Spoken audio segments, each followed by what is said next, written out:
사도신경으로 우리 신앙 고백하도록 하겠습니다. 나는 전능하신 아버지 하나님, 전지의 창조주를 믿습니다. 나는 그의 유일하신 아들, 우리 주 예수 그리스도를 믿습니다. 그는 성령으로 잉태되어 동정녀 마리아에게 나시고 본디오 빌라도에게 고난을 받아 십자가에 못 박혀 죽으시고 장사된 지 사흘 만에 죽은 자 가운데서 다시 살아나셨으며 하늘에 오르시어 전능하신 아버지 하나님 우편에 앉아 계시다가 거기로부터 살아있는 자와 죽은 자를 심판하러 오십니다. 나는 성령을 믿으며 거룩한 공교회와 성도의 교제와 죄를 용서받는 것과 몸의 부활과 영생을 믿습니다. 아멘. 지금부터 순서로 25째 주일 예배, 추수감사 주일 예배 하나님 앞에 올려드리도록 하겠습니다.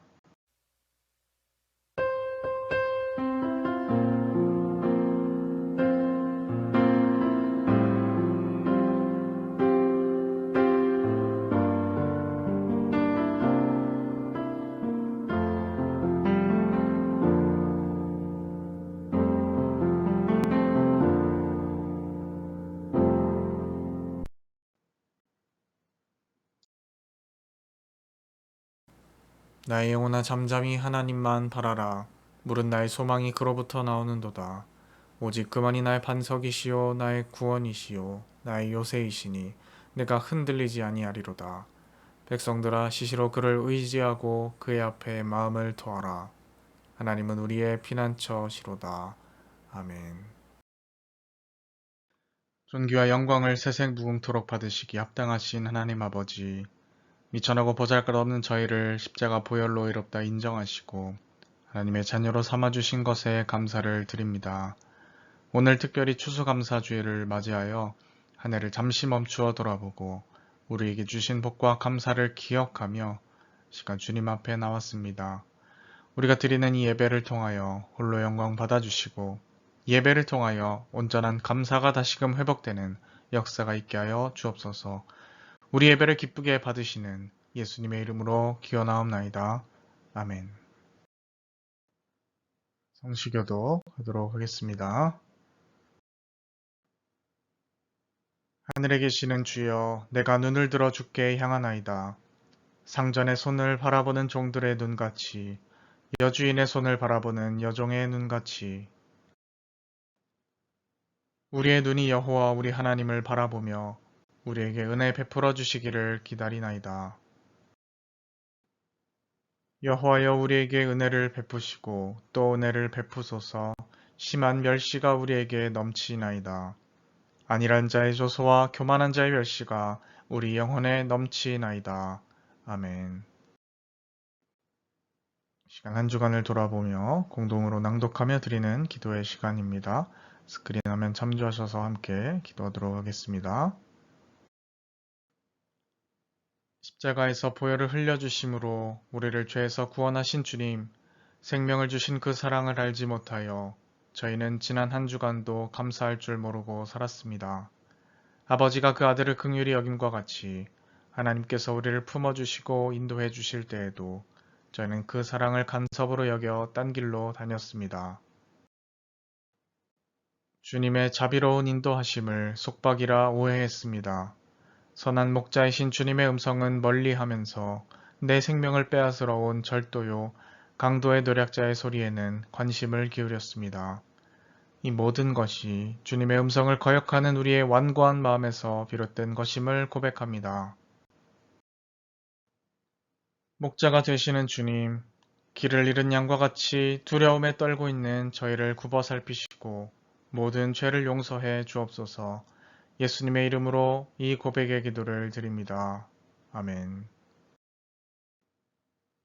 이 시간 하나님과 나만 아는 죄들을 내려놓으면서 참회하는 시간, 또 예배 가운데 은혜를 부어달라고 함께 기도하도록 하겠습니다.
진심으로 자신의 죄를 뉘우치고 또 용서를 구하는 자에게 주시는 하나님 용서의 말씀 다 함께 봉독하도록 하겠습니다.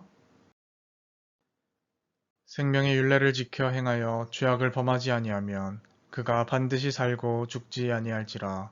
그가 본래 범한 모든 죄가 기억되지 아니하리니 그가 반드시 살리라. 이는 정의와 공의를 행하였음이라. 아멘. 찬양 하나님께 올려드리도록 하겠습니다.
오늘 하나님께서 우리에게 주신 말씀은 마태복음 25장 14절에서부터 30절까지 말씀입니다. 마태복음 25장 14절에서부터 30절까지 말씀입니다. 또 어떤 사람이 타국에 갈 때 그 종들을 불러 자기 소유를 맡김과 같으니 각각 그 재능대로 한 사람에게는 금 5달란트를, 한 사람에게는 2달란트를, 한 사람에게는 1달란트를 주고 떠났더니 5달란트 받은 자는 바로 가서 그것으로 장사하여 또 5달란트를 남기고 2달란트 받은 자도 그같이 하여 또 2달란트를 남겼으되 1달란트 받은 자는 가서 땅을 파고 그 주인의 돈을 감추어 두었더니 오랜 후에 그 종들의 주인이 돌아와 그들과 결산할세. 5달란트 받았던 자는 5달란트를 더 가지고 와서 이르되 주인이여 내게 5달란트를 주셨는데 보소서 내가 또 5달란트를 남겼나이다. 그 주인이 이르되 잘하였도다 착하고 충성된 종아 네가 적은 일에 충성하였음에 내가 많은 것을 네게 맡기리니 네 주인의 즐거움에 참여할지어다 하고 2달란트 받았던 자도 와서 이르되 주인이여 내게 2달란트를 주셨는데 보소서 내가 또 2달란트를 남겼나이다. 그 주인이 이르되 잘하였도다 착하고 충성된 종아 네가 적은 일에 충성하였음에 내가 많은 것을 네게 맡기리니 네 주인의 즐거움에 참여할지어다 하고 1달란트 받았던 자는 와서 이르되 주인이여 당신은 굳은 사람이라 심지 않은 데서 거두고 해치지 않은 데서 모으는 줄을 내가 알았으므로 두려워하여 나가서 당신의 달란트를 땅에 감추어 두었었나이다. 보소서 당신의 것을 가지셨나이다. 그 주인이 대답하여 이르되 악하고 게으른 종아 나는 심지 않은 데서 거두고 해치지 않은 데서 모으는 줄로 네가 알았느냐. 그러면 네가 마땅히 내 돈을 취리하는 자들에게나 맡겼다가 내가 돌아와서 내 원금과 이자를 받게 하였을 것이니라 하고 그에게서 그 한 달란트를 빼앗아 10달란트 가진 자에게 주라. 무릇 있는 자는 받아 풍족하게 되고 없는 자는 그 있는 것까지 빼앗기리라. 이 무익한 종을 바깥 어두운 데로 내쫓으라. 거기서 슬피 울며 이를 갈리라 하니라. 아멘. 오늘 말씀 성과보다 하나님 마음 헤아리기라는 제목으로 말씀을 나눠보도록 하겠습니다. 네, 이번 한 주간도 평리 잘 지내셨습니까? 오늘은 추수감사 주일로서 우리가 지키고 있습니다. 네, 우리에게 추수감사절이 다가왔다라는 것은 또 한 해의 결산의 때가 곧 가까이 왔음을 의미하기도 하죠. 지금도 많은 부대들 같은 경우 결산을 통해서 이 성과상여금 같은 심의를 진행하기도 하고요. 일반 기업들도 비슷한 느낌입니다. 또 어디가 우수 부대인가 이런 심의도 이제 진행 중에 있을 거고요. 이제 이런 시즌이 되면 상여금을 받거나 칭찬을 듣는 사람보다 그렇지 못한 사람들이 당연히 상대적으로 많을 것입니다. 기뻐하는 사람보다는 좀 상대적으로 슬퍼하는 사람이 많을 것이란 이야기죠. 그래서 내가 만약에 결과가 잘 나왔을 경우에는 당연히 감사해야겠지만 나의 지나친 감사 표현으로 인해서 다른 사람들에게 상처가 되지 않을까 이런 것들을 좀 염두에 둘 필요도 있을 것 같습니다. 오늘의 본문인 이 마태복음 25장 14절에서부터 30절 말씀은 흔히 말하는 달란트의 비유라고 불리는 그런 본문입니다. 내용을 이해하는 것은 전혀 어렵지가 않습니다. 그러나 우리가 이야기로 뛰어들기 전에 먼저 고려해야 하는 것이 있는데 그것은 이 이야기를 전하는 목적입니다. 그것은 잘한 사람을 칭찬하려는 것보다는 책망받는 종과 같은 처지에 놓인 사람들을 깨우치기 위해서 하신 말씀이라는 겁니다. 어떤 주인이 타국에 나갈 때 자신의 종들을 불러서 자기 소유를 각각 그 재능을 따라서 한 사람에게는 금 5달란트를, 한 사람에게는 2달란트를, 한 사람에게는 1달란트를 맡기고 떠났습니다. 5달란트를 받은 종은 바로 가서 그것으로 장사를 하여 5달란트를 남겼고 2달란트를 받은 종도 그것으로 장사하여 2달란트를 남겼습니다. 그런데 1달란트를 받은 종은 가서 땅을 파고 주인의 돈을 감추어 두었습니다. 주인이 다시 귀환해서 결산할 때 5달란트는 5달란트를 더 남겨서 10달란트를 만들어서 칭찬을 받았고 2달란트를 받은 사람은 2달란트 더 남겨서 칭찬받고 1달란트 받은 사람은 땅에 감추어 두었다가 처벌받고 쫓겨난다라는 것이 이 말씀의 내용이었죠. 여러분, 이 말씀을 아무런 설명도 듣지 않고 그냥 자유롭게 읽었을 때 직관적으로 드는 생각이 무엇입니까? 우리가 정말 열심히 빡세게 일해서 하나님께 뭔가 이윤을 남겨드리는 그러한 삶을 살아야 하는 거구나, 이런 생각이 들죠. 주인에게 1달란트 받은 사람은 게을렀다라는 이유로 10달란트 가진 자에게 빼앗기게 되는 것을 보면 우리가 더 그런 생각을 들게 하는 것 같습니다. 그런데 여러분, 이것은 사실 하나님의 나라까지 가지 않더라도 그냥 우리가 사는 일상생활 가운데 이 세상에서 똑같이 통용되는 그런 상식이지 않습니까? 특히 자본주의를 살아가고 있는 오늘날에는 사실 이러한 생각이 더 와닿습니다. 이윤을 남겨야 하는구나. 자, 그런데 여러분, 오늘 말씀을 이런 방식으로 이해하셔서는 절대 안 된다라는 겁니다. 자, 다시 말하면 이 달란트 비율을 성경의 기준이나 세상의 기준이나 똑같다 이렇게 이해해서는 안 된다라는 것이죠. 만약에 정말 똑같다면 하나님 나라가 따로 있을 필요가 어디에 있겠습니까? 우리가 오히려 주목해야 할 것은 5달란트를 받아 5달란트 남긴 종과 2달란트를 받아서 2달란트 남긴 종이 똑같이 잘했다 칭찬을 받았다라는 것입니다. 그러면 이것은 세상의 원리와 다른 겁니다. 기업이라 치면요, 5달란트 남긴 종과 2달란트 남긴 종을 똑같이 칭찬하면 안 되죠. 더 많이 남긴 종에게 더 많은 칭찬을 해줘야 하는 것이 맞습니다. 자, 그런데 하나님의 나라는 5달란트 남긴 종이나 2달란트 남긴 종이나 똑같이 칭찬을 받습니다. 아니, 뒤에 읽어보시면 1달란트 종을 뺏어서 5달란트 남긴 종에게 주라 하지 않습니까? 뭐 그렇게 얘기하실 수도 있겠지만 이것은 사실 1등 한 사람에게 더 많은 상을 준다라는 뜻이라기보다는 성실하게 일한 종에게 더 많은 사명을 주라는 의미에 가깝죠. 사실 뭐 어떤 장사를 하다 보면 반드시 수익이 난다 이런 보장은 절대 없습니다. 그러면 우리가 가정을 해볼 수 있겠죠. 과연 비유 속의 주인은 5달란트로 장사를 하다가 혹시 실패해서 종이 망했으면 어떻게 생각했을까? 여러분, 저는 결코 장사를 하다가 그 종이 돈을 잃어버렸어도 주인이 책망하지 않았을 거라 봅니다. 왜냐하면 분명히 말씀 가운데 주인이 종들을 칭찬할 때 성과를 냈기 때문에 그 성과를 바탕으로 칭찬을 한 것이 아니라 주인의 기쁨을 위해 일했다라는 것으로 칭찬을 받았기 때문입니다.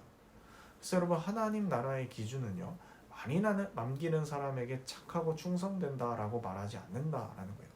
하나님의 나라는 주인의 의도를 알고 성실히 일하는 사람을 착함과 충성의 기준으로 말합니다. 주인이 착하고 충성되다 이렇게 칭찬하는 것은 결과를 가지고 이야기하는 것이 아니고 과정을 중요시한 말씀이었다라는 거죠. 반대로 악하고 게으른 종이라는 책망은 많이 남기지 못했기 때문이 아니라 주인의 의도를 알지 못한 채로 아무것도 하지 않았기 때문이었습니다.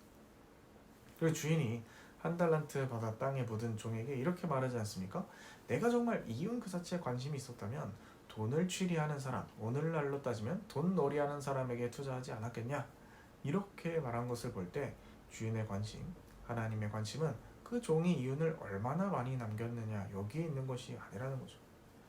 주인의 관심은 차등을 두어서 임의로 맡긴 일에 대해서 불평하지 않고 성실하게 충성하는 태도와 자세를 보고자 했던 겁니다. 그게 위에 말에서 엿볼 수 있는 주인의 의도라는 것이죠.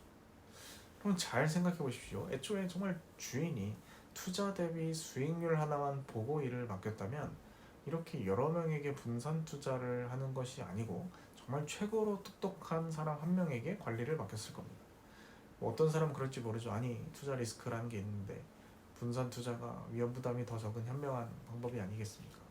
그런데 여러분, 생각해 볼 것은 예수님의 비유 이야기가 오늘날과 달리 옛날 시대라는 것이죠. 고대 시대의 비유이고요. 이 고대 시대의 비유에 나오는 주인의 정도 재력 되는 사람이 분산 투자를 하는 것보다는 사실 더 확실한 것에 투자를 하는 것이 재산을 늘리는데 훨씬 수월할 겁니다. 그럼에도 불구하고 종들에게 재산을 나누어 맡긴 것은요, 이들이 각각 주인에게 대한 충성도를 알아보기 위함이라는 것을 알 수가 있는 것이죠. 그런데 이렇게 선한 주인에게 1달란트 받았던 종은 주인이요, 당신은 굳은 사람이라 심지 않은 데서 거두고 해치지 않은 데서 모으는 줄을 내가 알았으므로 두려워하여 나가서 당신의 달란트를 땅에 감추어 두었나이다 이렇게 변명을 했습니다. 1달란트 받았던 종은 악하고 게으를 뿐만 아니라 주인의 선함을 알지 못한 채 주인을 부당한 사람 취급을 하는 어리석은 사람이었다는 것이죠. 주인은 결코 굳은 사람, 무서운 사람이 전혀 아니었습니다. 심지 않은 데서 거두고 해치지 않은 데서 모으는 악한 사람이 아니었습니다. 오히려 주인은 많은 재물을 맡길 만큼 종들을 믿어주는 그런 선한 주인이었다는 것이죠. 재능에 따라서 5, 2, 하나라는 이 차등을 두어 맡겼고 상대적으로 5과 2보다는 하나가 적은 것은 사실이긴 하지만 주인이 맡긴 하나의 몫도 결코 작은 것이 아니었습니다.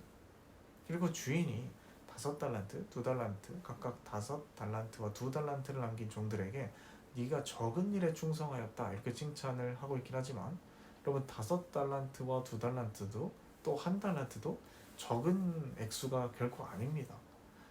우리가 또 한 가지 생각해 볼 것은 주인이 나눠준 이 달란트가 주인의 입장에서 적은 것이지 종들한테는 엄청난 거액이라는 거죠. 그래서 이제 판단이 안 되실까봐 설명을 드립니다. 5개, 2개, 1개 뭐 이런 느낌일 것 같아서 오해하실까봐 말씀드리는 거예요. 제가 예전에 데나리온이라는 돈의 단위에 대해서 설명을 드렸던 적이 있는 것 같습니다. 포도원 비유에 관한 말씀을 나눌 때 데나리온은 노동자의 하루 품삯이다 이렇게 말씀드렸고, 오늘날 물가 기준으로 대충 계산했을 때 6만원, 7만원 정도 사이다 이렇게 말씀드렸죠. 한 달란트는요, 금 한 달란트는요 6천 데나리온에 해당하는 돈입니다. 그럼 이게 얼마입니까? 대충 6만원으로 계산하면요, 6만 곱하기 6천이면요 3억 6천입니다. 그럼 그게 한 달란트예요. 엄청난 돈이죠. 주인의 입장에서 보면 다섯 둘 하나가 모두 적은 돈이지만 종의 입장에서 보면 다섯 둘 하나 달란트 모두 큰 돈이었습니다. 그런데 주인은 재능이 부족한 종에게도 믿고 기회를 줬다는 거죠. 차등을 뒀지만 차별을 한 것은 아니었어요. 왜냐하면 주인은 선한 사람이기 때문입니다. 여러분, 우리가 부끄러워할 것이 뭡니까? 한 달란트를 받은 것이 부끄러운 게 아닙니다. 한 달란트를 받고 땅에 묻는 게 부끄러운 겁니다. 하나님의 기준은 거기에 있는 것이죠. 혹여나 주님이 믿고 맡겨주신 일에 대해서 탁월한 능력을 발휘하여서 최고의 결과를 얻지 못했더라도 맡겨주신 일에 성실히 일하여서 얻은 최선의 결과를 내놓았을 때 착하고 충성된 종이라 칭찬하는 그러한 분이라는 겁니다. 또 한 가지 기억해야 할 것이 있습니다. 주인은 책망하고자 결산하자 하는 것이 애초에 아니었다라는 거예요. 선한 주인은 성실하게 살지만 실패하기도 하고 성실히 일한 만큼 소득을 얻지 못한 사람들을 권면하고 위로하여서 끝까지 착하고 충성된 사람으로 세우고자 결산하자는 것이었습니다. 오늘 우리가 추수감사절로서 하나님께 드립니다. 그래서 여러분들이 이러지 않았으면 좋겠다는 거예요. 와, 주님, 이번 한 해는 하나님께 정말 영광 돌릴 만한 그러한 풍성한 열매 같은 게 별로 없습니다. 정말 죄송합니다. 여러분, 주님을 오해하시는 겁니다. 주님이 원하시는 건 결과물이 아니고요. 우리가 하나님 앞에 얼마나 성실하고 충실하게 주어진 자리에서 맡겨진 일을 감당했느냐라는 겁니다. 그래서 이러한 주님의 마음을 이해한다면 우리는 선한 주인과 같이 선한 이웃, 선한 성도가 되어서 각자의 자리에서 최선을 다했으면 좋겠다라는 것이죠. 선하신 하나님 아버지의 마음으로 피차 사람들을 위로하고 격려하면서 다 함께 기뻐하고 감사할 수 있는 그러한 사랑과 배려의 공동체를 우리가 만들어갔으면 좋겠습니다. 그래서 결과에 집착하는 것이 아니라 정말 하나님께서 함께 동행하시는 우리의 삶 가운데 늘 최선을 다해서 그렇게 나아갈 수 있는, 그리고 결과에 굳이 연연하지 않는 하나님께 온전히 맡겨드리는 우리가 될 수 있었으면 좋겠습니다. 여러분, 하나님의 성품을 생각해 보십시오. 정말 이 세상을 지으신 하나님께서 우리에게 뭐 얼마나 대단한 것을 얻겠다고 우리에게 그것을 요구하시겠습니까? 하나님 원하시는 건 그게 아닙니다. 우리의 마음입니다. 우리의 헌신된 그 마음과 의도입니다. 우리가 그 하나님 마음을 분명히 깨달아 주님의 마음을 기쁘시게 하고 시원케 하는 모두가 될 수 있었으면 좋겠습니다. 기도하겠습니다. 하나님 아버지, 오늘 달란트 비유의 이야기를 통하여서 우리가 추수감사주에 어떤 것들을 결산하며 또 하나님 앞에 기억해야 할 것인지 생각해 보았습니다. 이미 우리에게 많은 것들을 허락하시고 감사의 제목들을 허락하여 주셨는데 주님, 저희들은 때로 하나님을 오해하여서 하나님께 굉장한 것들을 바쳐드려야지만 하나님께서 영광 받으시고 기뻐할 것이라고 착각하며 살기도 합니다. 마치 하나님을 세상의 경영자나 주인처럼 그렇게 여기며 살기도 합니다. 그러나 주님의 마음은 결코 그렇지 않은 것임을 분명히 다시금 깨닫습니다. 우리가 하나님의 마음을 분명히 알아 우리 일상 가운데 최선을 다하면서도 하나님과 늘 동행하며 결과에 연연하지 않고 정말 늘 매순간 다만 하나님과 함께 하겠다는 그 마음으로 주님을 기쁘시게 하는 저희들 다 될 수 있도록 인도하여 주옵소서. 비록 실수할지라도, 비록 마음 먹고자 했던 일이 잘 되지 않더라도 결국에 주님께서 보시는 것은 우리의 마음이라는 것을 깨닫고 그렇게 절망하지 않으며 우리의 주어진 길을 꿋꿋이 걸어가는 우리 모든 저를 될 수 있도록 인도하여 주옵소서. 함께 하실 줄 믿사오며 이 모든 말씀 예수님의 이름으로 기도드립니다. 아멘.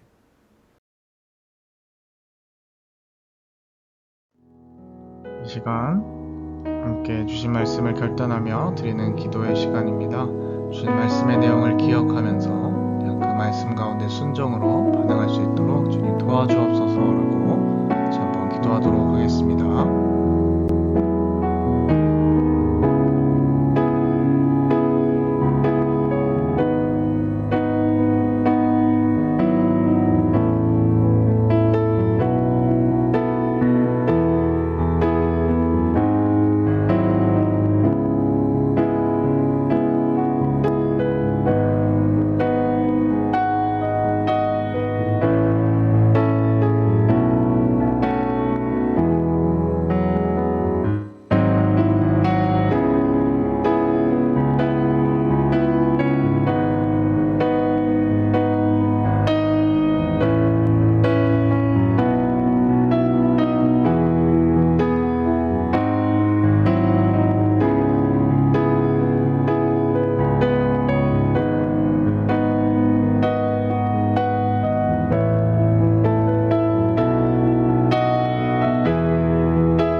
주신 말씀과 우리의 작은 정성을 모은 예물을 주님 앞에 봉헌드리도록 하겠습니다. 주가 일하시네 함께 찬양하시겠습니다.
하나님 아버지, 오늘도 주님의 이름을 높이고 찬양하며 귀한 말씀을 통하여 깨닫게 하심을 감사드립니다. 주님, 저희들 성과나 결과보다 우리 의도와 과정을 더 귀히 여기고 우리에게 어떤 결과물이 필요하셔서 부르신 것이 아니라 우리가 하나님께 대한 마음이 어떤 것인지, 우리가 얼마나 주님을 생각하고 이웃을 위하여 행하는지 그것을 귀히 여기시는 분이심을 알았사오니 이 시간 드려지는 예물을 통하여 큰 영광 받아주시고 우리가 그 모든 일 가운데 결과보다 과정을 생각하며 우리의 의도가 하나님을 향한 충성과 이웃을 향한 사랑임을 잊지 않고 우리 삶의 자리 가운데 그것을 주께 올려드리는 저희들 될 수 있도록 인도하여 주옵소서. 함께하여 주실 줄 믿사오며 이 모든 말씀 예수님의 이름으로 기도드립니다. 아멘. 예배 마치도록 하겠습니다. 지금 우리 구주 예수 그리스도의 은혜와 하나님 아버지의 극진하신 사랑하심과 성령의 인도 역사하심이 오늘 함께 말씀을 듣고 주님의 마음이 어디에 있는지 분명히 분별하고 깨달으며 삶 가운데 우리 모든 것을 주께 내려놓으며 결과보다는 과정 가운데 늘 최선을 다하기를 마음속에 다짐하는 주님의 자녀들 백성들 머리 위에 지금부터 영원까지 함께 하시기를 축원하옵나이다.